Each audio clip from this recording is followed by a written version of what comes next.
Hello and welcome to the Business Talk podcast. I'm your host Deepak.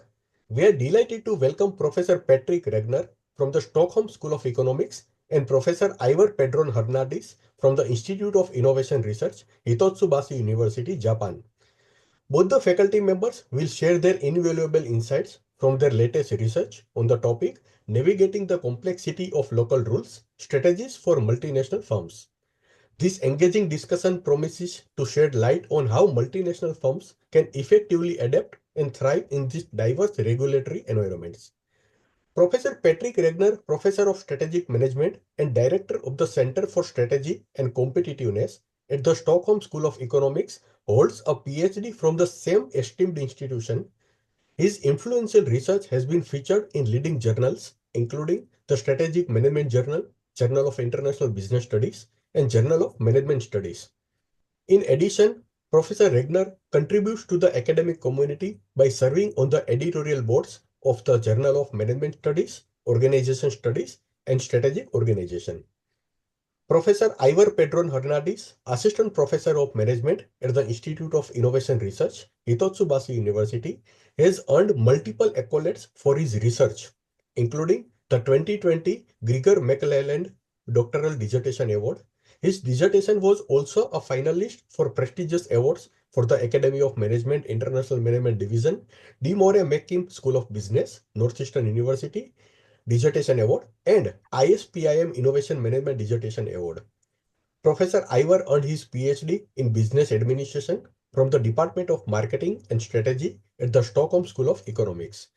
Professor Patrick and Professor Ivar, it is true honor and pleasure to have you both on the podcast. Pleasure to be here. Great to be here with you. Thank you. Professor Patrick and Professor Ivar, could you share the origin of your research and how the idea evolved over time? What inspired you to explore this topic in such depth? Well, I think what started this is, on my part at least, was actually not studying institutions or rules from the beginning. I rather studied strategy creation and strategy innovation, how new the origins of new strategies and how they develop over time, and strategic management development. But I noticed then that this was an essential part, not the least in terms of internationalization, that when you internationalize, one essential part of this is actually not only around your own products or services and so forth, and innovating and creating new competitive advantages around those, but you could clearly see that you also had to be creative and entrepreneurial around institutional rules. And that was something that, if you go back to the textbook explanations and what I learned when I was a PhD, was that, well, you have a liability of foreigners when you internationalize, when you come into a new country. You are at the disadvantage, and you are at the disadvantage because local players, they know the local customers, they know the local customs, they know the rules, the laws, and so forth and so on. So that certainly existed. But what I could see in my empirical material and the multinational corporations that I studied was that they were innovative around their products and their own business practices and so forth. But they were also innovative around the local practices. So they tweaked them and they could influence them and they could pursue all sorts of tactics around both informal rules and formal rules. And that's how I saw that they were quite proactive and much more proactive than what you could see in extent at the research at the time, because then it was pretty much okay. So if there are rigid local rules, either formal or informal, well, then you should adapt pretty much to those. So it was an indirect observation on my part in that respect. Professor Ivar? Right. So I came in later. So Patrick was my supervisor when I was a PhD student in Stockholm. I would say my primary interest in the beginning was actually multinationals themselves. So I was interested in the complicated relationship between headquarters and subsidiaries, and how a multinational might seem peaceful and harmonious from the outside, but actually there's quite a lot of conflict on the inside. And then after having a couple of meetings with Patrick, we kind of converged on institutions playing a role in this, kind of local rules, all the differences between all the countries where they do business, how these companies handle these internally in the company. So that's how I started to do research on how this plays a part for multinationals. Very insightful. Professor Patrick, how critical is it for multinational firms to understand and adapt to local institutions and regulations when entering new markets? I think it's extremely critical, and you could say this is the essence of internationalization in a way. Of course, traditionally we have always thought about internationalizations in two main dimensions, and one is the reason why we internationalize is that we have a product or a service that we believe will work in other international markets. And if we build on economies of scale, for example, well, then that will only be beneficial if we can expand into international markets and pursue this even further and even gain further in terms of economies of scale. So that's what's traditionally called global integration in your global integration part of your international strategy. So that's one dimension. The other dimension then is the local responsiveness. So being responsive to local needs in terms of customer needs, consumer needs, being able to adapt your product. And that global and local dilemma, that's a traditional dilemma and tension that's have discussed for many years or decades, even going back to especially Bartlett and Gouchal in international business research. But of course, one aspect of being local responsive is not only to adapt your product to customers and consumers, but it's also being adapted to local rules. And then the traditional way of doing this has been done. Okay, so then you should adapt to if there is a local regulation, then just follow this local regulation. If there's a local norm or business practice, well, then just do the same thing. If they distribute their goods in a certain way, well, then you should do it the same way. If they pursue that business practice in a certain way, well, then you should do the same thing. The problem is, of course, here that if you do these things exactly like they do, there is an apparent risk that you lose the competitive advantage that you need to overcome the local players. So you come closer and closer to the local players in terms of so that maybe you lose your advantage. And what you can see here then in terms of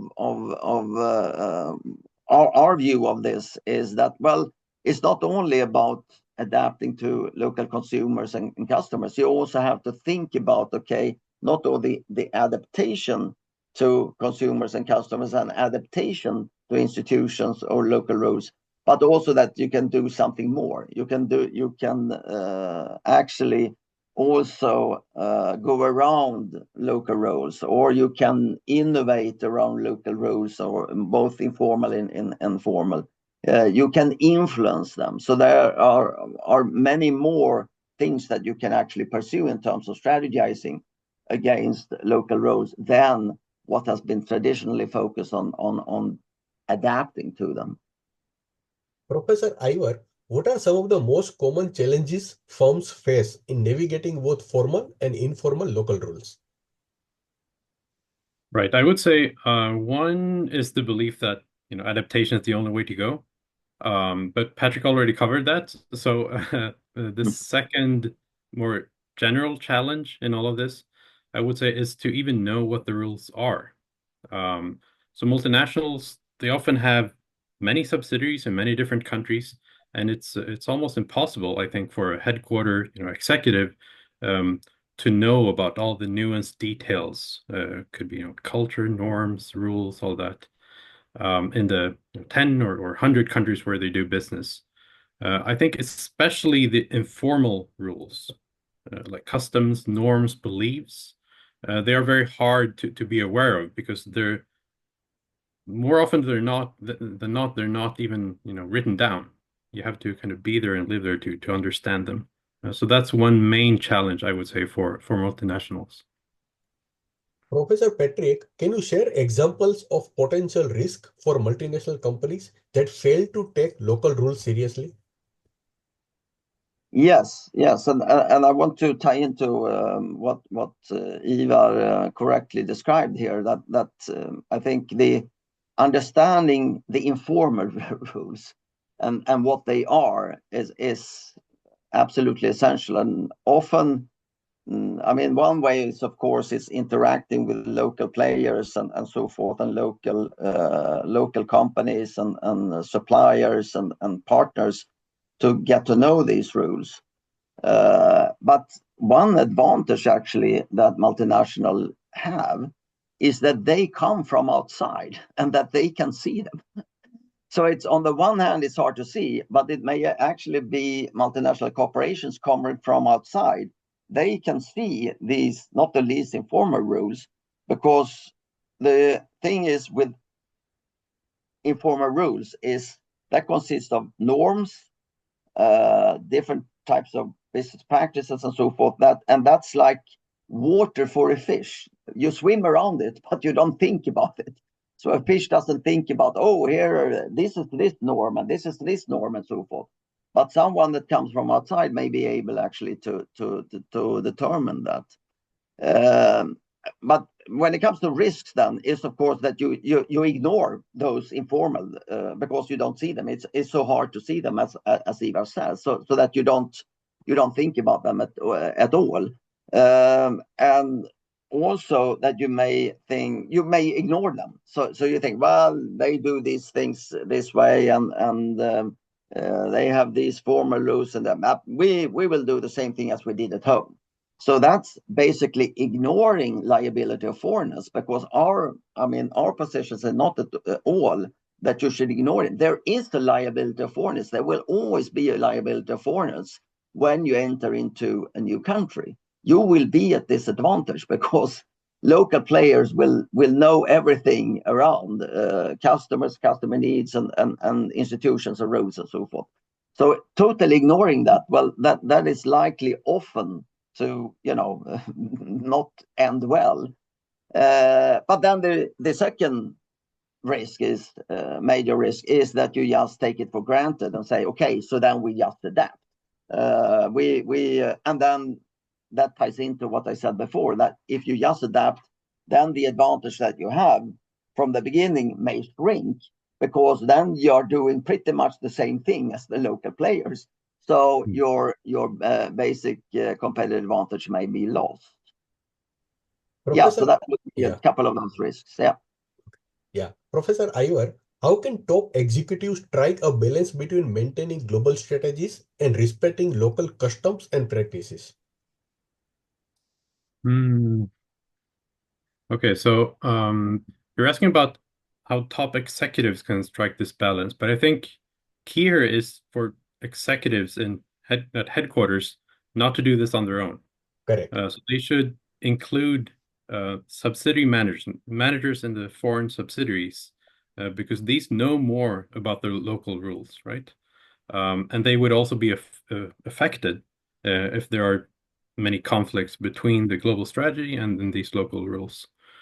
Then again, I think subsidiary managers, they don't only know more about the rules, but they also care more about the rules. And one main problem here is that they might care too much. They might be afraid of going against these rules, try to even change the rules in a bit. So I think top executives definitely include subsidiary managers in the conversation. Talk with them as local experts, but also remind them that you are, both of you, you represent a foreign multinational company, right? You might be able to do things that your local rivals can't do. and that's part of your competitiveness. So it's a tough balance to strike. It's hard to come with clear recommendations, but be aware of that. That's my main recommendation, I think. Very nice. Yeah, and just to add to that, Ivar is exactly right. But don't be afraid of that tension, because there will always be tension versus the local customers. That should we adapt or not, and so forth. But the tension between the top executives that may have one view, often the global integration side of things, that push our strategies. It worked in that market, in this market, it worked at home, it's successful. Just go for it. And then the subsidiaries, as Ivar says, will push back and say, no, in this country, we're doing things different. You have to understand our local market. And they are probably true in many respects, but you should not respect them too much either. So it is exactly like Ivar said. I mean, don't shy away from that tension. In that tension, is actually a solution to actually finding a middle way here, not totally adapting, but maybe tweaking and so forth. So that tension and that discussion between top executives and the local subsidiary managers is essential here. So not shying away from the tension that will appear. I think that's a very good advice. Professor Patrick and Professor Ivar, from your research, you identified 6 strategies: avoid, alter, adapt, imitate, influence, and innovate. Could you explain each of these strategies in the context of dealing with local regulations?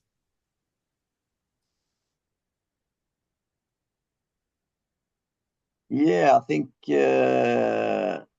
Ivar, perhaps you can begin with the first 3, and then I will. Not the other way around? Yeah, we can go the other way around. I can go with the imitate and influence and innovation. So if you look at imitation, then so that deals with, it's essentially basically imitating what has worked in other markets. So you may have gone one way or the other in other markets, and this works best then when you don't have super much friction between your strategy and the local informal or formal rules. So then you basically can imitate and duplicate what has worked in other international markets. So that's a way of imitating. Okay, so this is a similar market to this other international market. So so we can do a similar thing here. So that's the imitation part. The influence part, that's more active, because here you have to try to, that not the least, then engage with subsidiary managers and local partners and local actors, because here you try to nudge existing processes. So let's say there is a rule, a local rule that is not in decided on yet, but there are decisions about the legislation or something. And then you engage in this and try to nudge this to your advantage. Let's say you have a product that is a car or a truck or something that's very good in terms of reducing CO2 emissions, for example, and you have an advantage over local players here. Well, then you want the legislation to be stricter. So then you can try to engage with local players and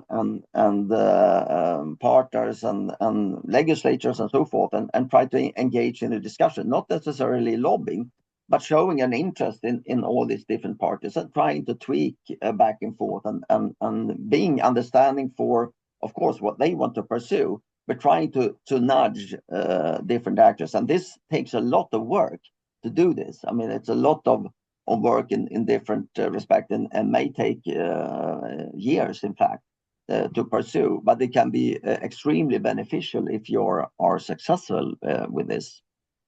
The innovate then tactics is perhaps the most radical tactic, because here it's a matter of actively influencing the local context in terms of making exact proposals and so forth. Yeah, maybe you should do like this. You have a a business practice when it comes to dealing with distribution in this market. And we suggest, well, but this is a better way of doing this. So working with suppliers, for example, and say, this is a better setup. Look, we have been doing this and this international market, and let's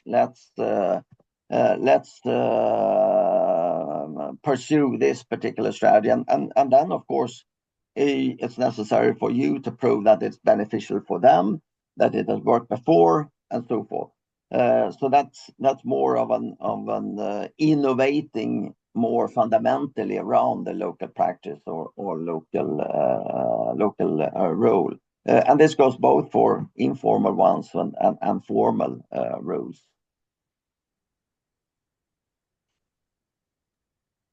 Yes. All right. Yeah. We have the other three. Yeah. Okay, so avoidance is the first one, starting with an A, right? So here you avoid the local rules, right? You try to ignore or bypass whatever the local companies are doing. I think our main example here in the HBR article is Autoliv, the Swedish automotive safety company, who managed to utilize their position as an outsider, as a foreign company in the US market, to introduce airbags for cars. So back in the day, most US companies, they wouldn't really even try to sell airbags too much. So this was seen as a luxury option for added safety. But Autoliv was able to exploit this gap in the market and not only sell airbags, but even making it legally mandated in cars. So they did not adapt to local rules. They did something else that US companies were unwilling to do. So that's for avoidance, avoid. The next A1 is alter, right? So alteration is more about replicating something you as a multinational did in another market. So multinationals, one of their advantages is that they do business in many different countries at the same time, right? And the global rollout of innovations or products, more often than not, they prioritize some countries before others. And that way they gain experience as they roll out innovations. And then this is done like small experiments. They see what works in what countries, what doesn't work. And when they come to maybe more distant countries, they already have this experience and they can borrow some learnings that they got along the way. One main example here in the article is Volvo Trucks, heavy truck manufacturer, who had this innovative new type of transmission. And they were able to introduce this to the French market with very little tweaking. They kind of copied, they used the tweaking that had been done for the German market before. The very last strategy we identified is adaptation. This, again, we're not saying adaptation is not relevant or not important. It's not a coincidence that that's the main recommendation still today. You know, when there are strong local rules, strong conflicts, that shouldn't be your first option or your only option, but it is one option, right? Sometimes it's best to adapt. Often, actually, it's best to adapt. And some of the firms we studied did this without losing too much of their competitive advantage, right? So that is still relevant. Yeah. Professor Patrick, could you share any real-world examples from the Scandinavian companies you studied that successfully navigated local rules using one or more of these strategies? Yes, I mean, Ivar just shared a few examples, so let me go back to where we started when you asked me, okay, so how did this come up? How did you find about why did you become interested in this and observe that this actually was going on? So a long time ago, when I studied Ericsson and their expansion of mobile telephony, of course, Ericsson is a telecommunication systems company and manufacturer, and many years ago they were only in fixed telephony, and then they entered into mobile telephony and have been become a world leader in mobile telephony systems. And when they started out to internationalize in terms of this, of course, it started in the Nordic regions. They were really pioneers in mobile telephony. But then expanding globally, they discovered that as this was an at the time, entirely new product.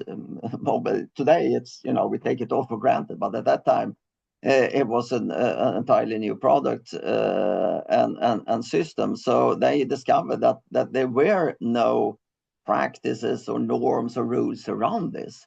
So they basically had to start from scratch to write the rules, to say to local authorities, well, of course, you don't have these bandwidths. They are sometimes only for the military and so forth. So they had to be very active in terms of helping regulators and authorities and so forth how to set up this in terms of both in terms of legal aspects, but also in terms of practice, how to organize this in society. Where to put up base stations, where can they be located and so forth. And so all different rules around this was actually something that they themselves had to work with. And of course also then setting up, then basically designing the local rules, both informal rules and formal rules around mobile telephony systems, because they had not been around. So on the one hand, a lot of strategy creation around the product per se, being a pioneer in the product, but that was not enough, because the informal and formal rules, they were not existing at all. So they had to set them up. And then, of course, the way that they wanted to set it up clashed with some existing rules for other products or for other activities. I mentioned the military, for example, or it can be government infrastructure or something like that. So that was a large part of their expansion was, of course, they had a new and innovative product to bring to the markets, but a lot of it was around these rules. So that's one example. Another example, early examples that I studied was the first smoking cessation product in the world, developed by well, first of all, a small medical company called Leo in Sweden, and later part of Pharmacia. And it was a similar thing there, coming with an totally new, innovative product that had not been around. Of course, pharmacists did not know how to handle this, doctors did not know how to handle this, and so forth. So whole set of different, both regulative but also normative rules were something that they had to work actively with in terms of actually being able to internationalize on the basis of this product. So in general, I mean, it's essential not to see the local institutions only as a barrier and something that you have to adapt to, but there are all sorts of things that you actually can do in relation to those. Professor Ivar, what role does leadership play in helping a multinational company navigate complex local regulations while also remaining aligned with its global strategy? I think the role of leadership, it's very important. So again, in the communication between headquarters and local managers, I want to kind of reiterate what Patrick mentioned before, working with this tension, not shying away from the tension. I think even when people get upset, so these things can be very sensitive. Almost by definition, when you break norms, people will get angry or irritated.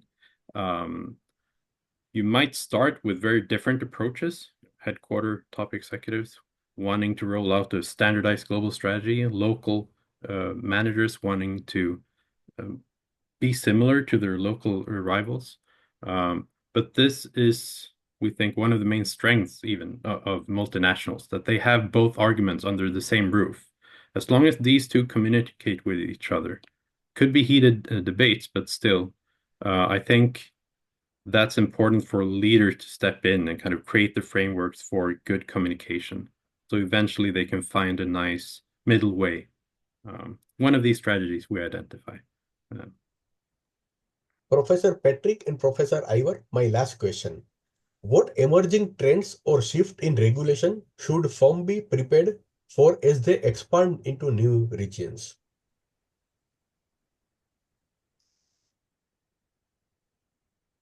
Emerging trends and shifts in regulation. Well, I don't think it's not only regulation. So regulation is that's one part of rules. But we must not forget, as we have been discussing throughout, or referred to throughout the discussion, that it's also a matter of norms, because norms and informal rules, they are also shifting over time. So it goes both for regulation, formal regulation, but also for informal rules. And I think, well, one thing is then to be aware of that they do change.